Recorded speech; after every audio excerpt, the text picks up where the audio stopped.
This recording is for engineering site inspection for unreinforced masonry building located at 465 to 475 Khyber Pass Road in Auckland. The subject building is located at 465 to 475 Khyber Pass Road in Newmarket. And this is not a stand-alone building. You can see from the video that on the one side of the building you can see a row of buildings, and on the other side of the building you can see a one small street. This building is located on Khyber Pass main road. There is no geological falling hazard due to landslide or rock falling. I have looked around the building and I haven't found any rock surface, and there is no clear evidence of liquefaction. So I can assume that the location is so classy. The subjected building is located at the junction of the Khyber Pass and the York Street, so it has two surfaces visible. Moreover, if you look at the building, you can clearly see that there is no building on the right side of the subject building, and there is a similar kind of height of building on the left side of the subject building. So there is obvious that there is no falling debris from the adjacent building. So let's just look at the non-structural element of the building. If you see that there is in the front facade there is a parapet wall and the side walls. Because I am not able to access the roof, that's why I open GeoMap service provided by Auckland Council. Here we can see 4 to 5 chimneys and 2 gables which are unrestrained. If you look closely, I can say that the roof is flat and homogeneous. From this shadow, I can say that the height of the parapet wall is also remain same all over the building. And if you look at the closer view of the plan, you can clearly see that there is no evidence of bracing provided to parapet wall. Now I'm talking about the chimneys in detail. If you have a look, there is a one chimney on the right hand side of the building. Based on my engineering judgment, I can say it's a 1.8-meter height chimney. Because it is plastered, I can say I cannot exactly count the number of bricks and estimate the size of the chimney, but I can say it's a 600 by 600 mm. Now talk about the front facade. If you have a look, the same color of bricks are used all around the building, and if you look closely, two tone of bricks are used in the parapet wall for decorative ornaments, and you can also see the name of the building in the front facade. Now I'm assessing the wall morphology. It is clearly evident that the building is made of clay brick masonry, and if you have a look, you can also notice a ventilation gap in the front facade and at the side facade. And if you have a look at the wall surface, it is clearly evident that the masonry is made of running bond pattern. Because of the building is made of the running bond, there might be chances of cavity wall construction.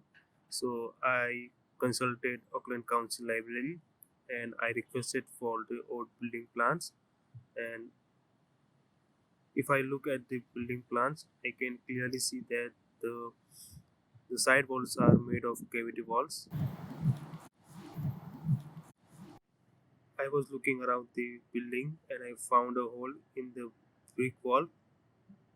So I put my camera inside the hole, so I can see that there is a gap between inner and outer wall. Based on my engineering judgment, I can say that gap is approximately 50 millimeters. The thickness of the inner wall between two shops that I cannot access because it is plastered from the outer side. So based on my engineering judgment, I am assuming that The inner walls are made of two leaf, so the thickness of the inner wall between the slopes are around 230 mm. If you have a look at the front facade, you can notice the gap between two adjacent buildings. The gap is visible from the first floor to the parapet wall, but it is not visible at the ground level because it is plastered from the outside. Based on my engineering judgment, I can say that the gap between two adjacent buildings approximately 10 centimeter. The main purpose of the site inspection is to assess the old buildings. So this building is built around 1920. So it's kind of a 100-year-old building. So let's have a look at the material property.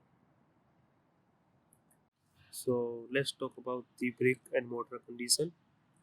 Firstly, if you have a look, you can clearly see that the wall is painted with red color. Secondly, you can also notice that the pointing of the mortar looks quite old. If I take a finger and rub the cement mortar, it doesn't break off. I'm assuming that the cement mortar is hard.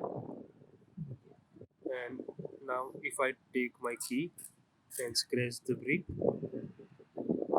is looks like quite hard. So now I'm scratching the brick with my room keys, and the bricks are getting scratched.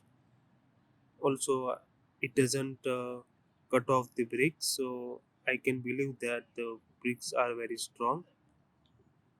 So now we are at the rear side of the building. At this view, we can see 4 to 5 chimneys over the roof. If I zoom little bit, you can notice the one flue chimney, and there are also two flue chimneys. Based on my engineering judgment, I can say the height of the chimney is around 1.8 meter, but I can assume that the size of the chimney is around 2.5 brick thick. Because I am unable to enter the building, I am referring the original aircraft drawings which I got from the Auckland Council. In this cross section, you can see how the diaphragm is look like. Based on the lecture note, I can say that the joists are running continuous because the span is less than 6 meter. If we have a look at the Australian Masonry Standard 3700 from the figure 7.1a, if you have a look at the right hand side figure, the diaphragm is interrupting and passing through the inner wall. However, on the right hand side figure, it's outer wall. You can see that the cavity wall also. The diaphragm is only poked into the inner wall, not the outer wall. That means the inner wall is the load bearing structure. In conclusion, this building is located at 465 to 475 Khyber Pass Road in Auckland. This building is nearly 100 years old, so detailed analysis is required. And thank you for watching.